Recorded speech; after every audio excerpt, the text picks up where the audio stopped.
Selamat pagi Bapak, Ibu, Saudara-saudari umat beriman yang terkasih.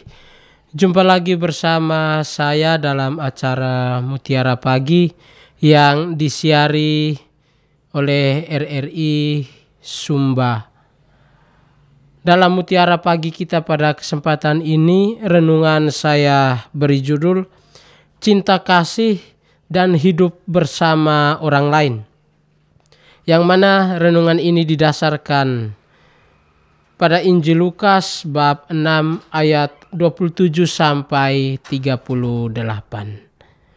Mari kita menyiapkan hati untuk berdoa memulai kegiatan kita pada pagi hari ini. Dalam nama Bapa dan Putra dan Roh Kudus. Amin. Allah Tritunggal Maha Kudus, Bapa, Putra, dan Roh Kudus, kami bersyukur kepadamu karena Engkau telah mengaruniakan kepada kami hari yang baru. Tak henti-hentinya rahmat yang berlimpah yang boleh kami dapatkan daripadamu. Pada kesempatan ini kami hendak mendengarkan dan merenungkan sabdamu. Karena itu kami mohon bukalah hati dan pikiran kami, agar kami dapat mendengarkan, merenungkan, dan melaksanakannya di dalam kehidupan kami setiap hari. Semua doa ini kami sampaikan kepadamu dengan perantaraan Kristus Tuhan kami. Amin. Dalam nama Bapa dan Putra dan Roh Kudus. Amin. Mari kita bersama-sama mendengarkan sabda Tuhan.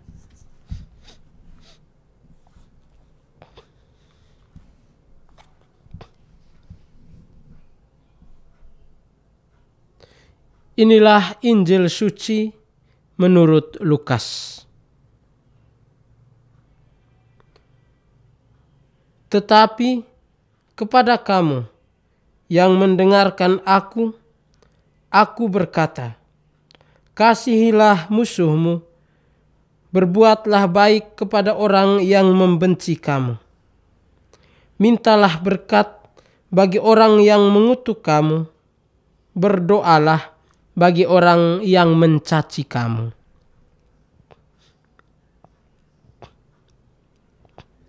Barang siapa menampar pipimu yang satu, berikanlah juga kepadanya pipimu yang lain. Dan barang siapa yang mengambil jubahmu, biarkan juga ia mengambil bajumu. Berilah kepada setiap orang yang meminta kepadamu, dan janganlah meminta kembali kepada orang yang mengambil kepunyaanmu. Dan sebagaimana kamu kehendaki supaya orang perbuat kepadamu, perbuatlah juga demikian kepada mereka. Dan jikalau kamu mengasihi orang yang mengasihi kamu, apakah jasamu? Karena orang-orang berdosa pun mengasihi juga orang-orang yang mengasihi mereka. Sebab jikalau kamu berbuat baik kepada orang yang berbuat baik kepada kamu, apakah jasamu? Orang-orang berdosa pun berbuat demikian. Dan jikalau kamu meminjamkan sesuatu kepada orang, karena kamu berharap akan menerima sesuatu daripadanya, apakah jasamu? Orang-orang berdosa pun meminjamkan kepada orang-orang berdosa, supaya mereka menerima kembali sama banyak. Tetapi kamu, kasihilah musuhmu, dan berbuatlah baik kepada mereka, dan pinjamkan dengan tidak mengharapkan balasan. Maka upahmu akan besar, dan kamu akan menjadi anak-anak Allah yang Maha Tinggi. Sebab ia baik terhadap orang-orang yang tidak tahu berterima kasih, dan terhadap orang-orang jahat. Hendaklah kamu murah hati, sama seperti Bapamu adalah murah hati. Janganlah kamu menghakimi, maka kamu pun tidak akan dihakimi. dan janganlah kamu menghukum, maka kamu pun tidak akan dihukum. Ampunilah dan kamu akan diampuni. Berilah dan kamu akan diberi. Suatu takaran yang baik, yang dipadatkan, yang digoncang, dan yang tumpah keluar akan dicurahkan ke dalam ribaanmu. Sebab ukuran yang kamu pakai untuk mengukur akan diukurkan kepadamu. Demikianlah sabda Tuhan. Terpujilah Kristus.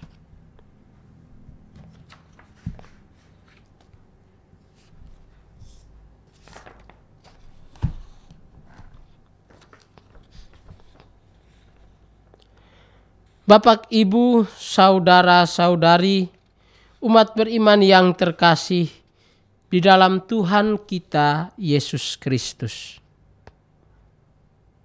Manusia senantiasa ada dan hidup bersama dengan orang lain. Kebersamaan dengan orang lain menuntut manusia harus hidup di dalam komunitas. Komunitas dibentuk agar manusia dapat mencapai tujuan hidup secara bersama. Komunitas yang baik ditandai dengan adanya interaksi yang baik yang menjamin keamanan dan ketenteraman. Tanpa kehadiran orang lain, kita tidak dapat hidup dengan baik. Paus Fransiskus menegaskan bahwa kehidupan tanpa kehadiran wanita akan menjadi hampa. Allah menciptakan perempuan sebagai penolong bagi laki-laki. Wanita diciptakan sebagai penolong yang sepadan bagi laki-laki. Hal ini menunjukkan bahwa manusia, perempuan, dan laki-laki memiliki derajat yang sama. Tidak ada manusia yang lebih tinggi derajatnya dibandingkan dengan orang lain. Dalam kehidupan bersama, ada satu prinsip moral yang harus dijunjung tinggi, yaitu mengasihi orang lain. Mengasihi oleh Yesus disebut sebagai hukum yang paling utama. Tidak ada hukum lain yang lebih besar daripada hukum cinta kasih. Penginjil Markus dan Injil-Injil sinoptik lainnya menjelaskan dengan begitu baik tentang hukum yang paling utama itu. Kehidupan manusia didasarkan atas cinta kasih. Jika tidak ada cinta kasih, maka dunia akan penuh dengan peperangan dan pertikaian. Manusia akan hidup dalam keegoisan dan tidak memperhatikan orang lain. Lebih tepatnya, manusia tidak dapat hidup tanpa cinta kasih. Cinta kasih mengatur segala sesuatu dalam kehidupan manusia, termasuk di dalamnya relasi yang dibangun dengan orang lain. Hubungan yang dibangun atas dasar cinta akan membawa manusia kepada kebahagiaan di dalam hidupnya. Sebaliknya, hubungan yang didasarkan atas kebencian akan membawa manusia kepada perpecahan dan pertikaian. Bahkan dapat dikatakan bahwa cinta kasih merupakan hukum yang terutama di alam semesta. Cinta kasih tidak hanya mengatur hubungan antar manusia, tetapi juga mengatur hubungan antara manusia dengan ciptaan lainnya. Jika tidak ada cinta kasih, maka alam akan rusak dan terjadi bencana di mana-mana. Jika tidak ada cinta kasih, keluarga tidak dapat hidup dengan harmonis. Orang tua akan saling bertengkar, saling mempersalahkan. Anak-anak menjadi korban daripada pertengkaran antara orang tua. Cinta kasih mengharuskan adanya saling hormat dan menghargai di antara semua ciptaan.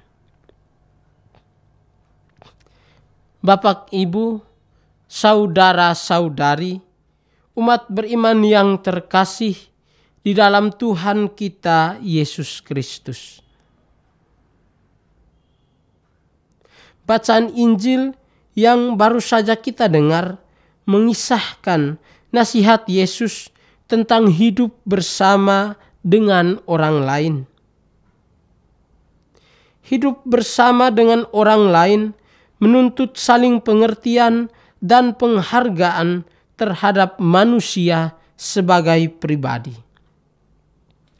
Yesus membuka nasihat dengan mengajak semua pendengarnya, termasuk kita, untuk mampu mengasihi musuh-musuh kita. Musuh adalah orang yang menjadi lawan atau seteru. Secara logis dapat dikatakan bahwa tidak mungkin kita mengasihi musuh-musuh kita. Namanya musuh pasti akan dibenci dan dihindari sebab musuh mendatangkan kerugian. Lebih tepatnya, musuh harus disingkirkan. Kalau kita berteman dengan seseorang yang sebenarnya menjadi musuh di belakang kita, maka kita pasti akan mengalami kehancuran. Pertanyaannya, mengapa Yesus meminta kita untuk mengasihi musuh-musuh kita? Bagi Yesus, semua manusia sama di hadapan Tuhan. Orang yang dianggap musuh juga adalah manusia yang patut dikasihi dan dicintai. Ajakan mengasihi musuh-musuh sebenarnya merupakan ajakan kepada kita untuk senantiasa mencintai kedamaian. Sebagai pengikut Kristus, kita hendaknya mampu melaksanakan perintah Yesus ini.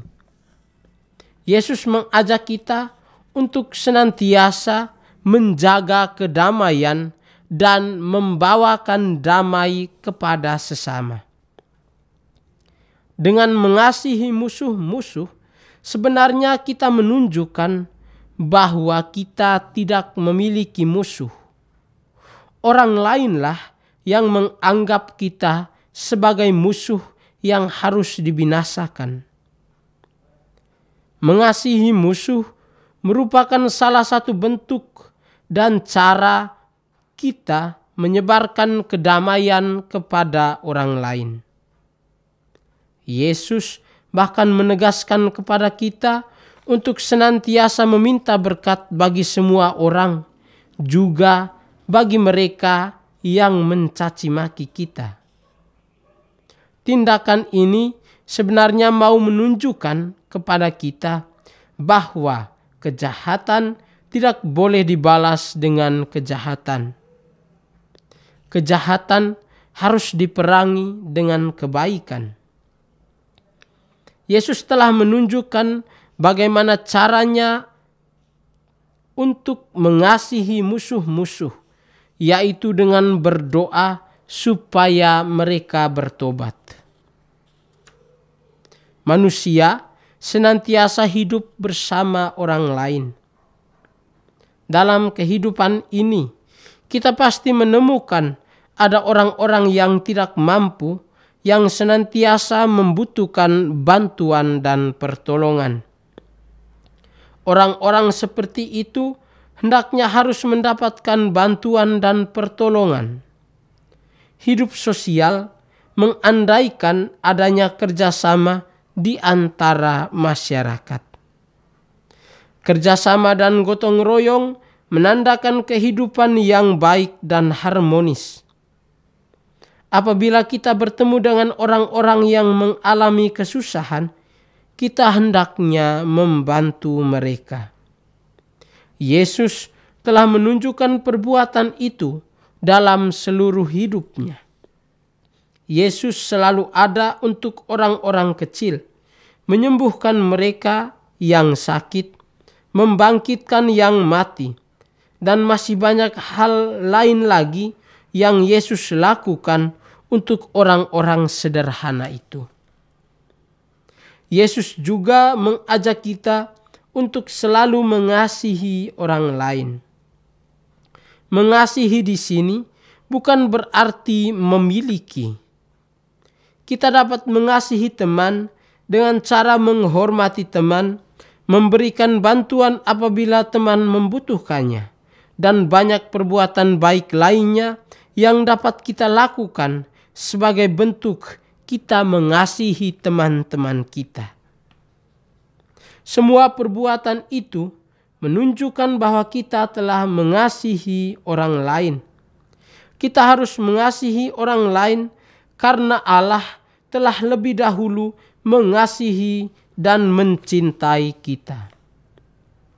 Allah menghendaki agar kasih yang kita alami hendaknya dibagikan kepada orang lain sehingga mereka pun dapat merasakan jamahan kasih Allah seperti yang kita rasakan. Kasih Allah bersifat universal dan diberikan kepada semua ciptaan. Jika Allah tidak mengasihi kita, maka Allah tidak akan menyelamatkan kita dari kuasa dosa. Bagaimana ciri orang yang hidup di dalam cinta kasih atau kasih persaudaraan?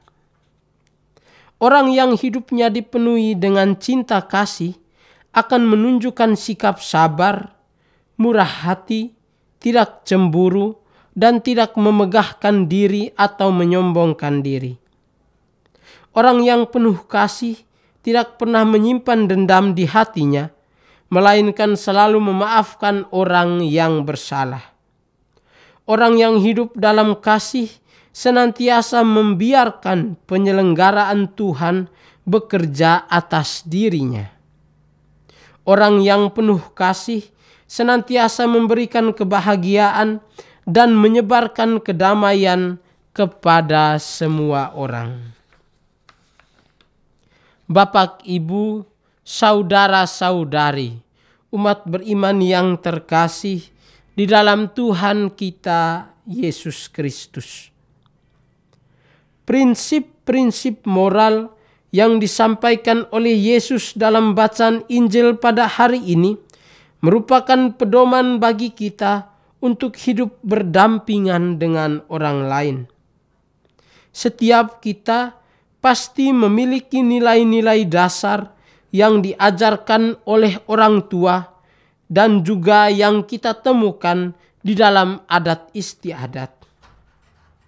Nilai-nilai tersebut mengajarkan kepada kita bagaimana cara untuk hidup berdampingan dengan orang lain. Bahkan adat istiadat kita juga senantiasa mengatur hal itu walaupun diteruskan secara lisan. Moralitas yang kita jaga dan hidupi dalam diri kita akan membuat kita sangat dihargai oleh orang lain dan kita pun mampu menghargai orang lain. Namun, dalam kenyataannya kita menemukan bahwa ada juga orang-orang yang tidak memperhatikan moralitas yang berlaku di dalam masyarakat. Mereka hidup sesuka hati tanpa memperhatikan orang lain di sekitarnya.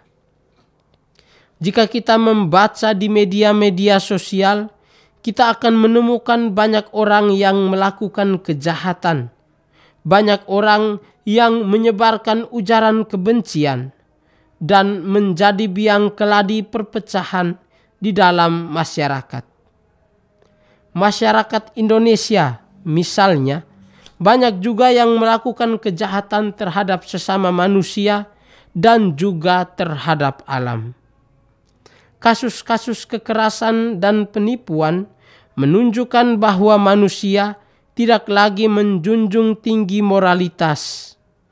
Bahkan ada orang yang dengan bangganya melakukan kejahatan. Korupsi terjadi karena manusia tidak lagi memiliki rasa malu. Paus Fransiskus ketika datang ke Indonesia memberikan pesan yang sangat berharga untuk kita semua. Tidak ada keluarga yang sempurna. Pesan ini menunjukkan bahwa manusia memiliki kelemahan. Kelemahan-kelemahan ini hendaknya tidak dijadikan sebagai batu sandungan untuk menjunjung tinggi nilai moral. Kelemahan yang dimiliki harus dijadikan sebagai alasan untuk belajar dan berubah ke arah yang baik. Setiap keluarga pasti memiliki masalah. Namun yang paling dibutuhkan adalah kemampuan untuk memaafkan. Kasih persaudaraan yang kita tunjukkan di dalam hidup akan membawa kita kepada kebahagiaan yang sejati. Cinta kasih hendaknya menjadi prinsip hidup kita di dunia ini. Yesus mengajak kita untuk mampu menebarkan cinta kasih dan menerapkan prinsip-prinsip moral di dalam kehidupan bersama. Mari kita menyebarkan cinta kasih dan menunjukkan moralitas yang baik di dalam kehidupan bersama. Tuhan memberkati. Amin.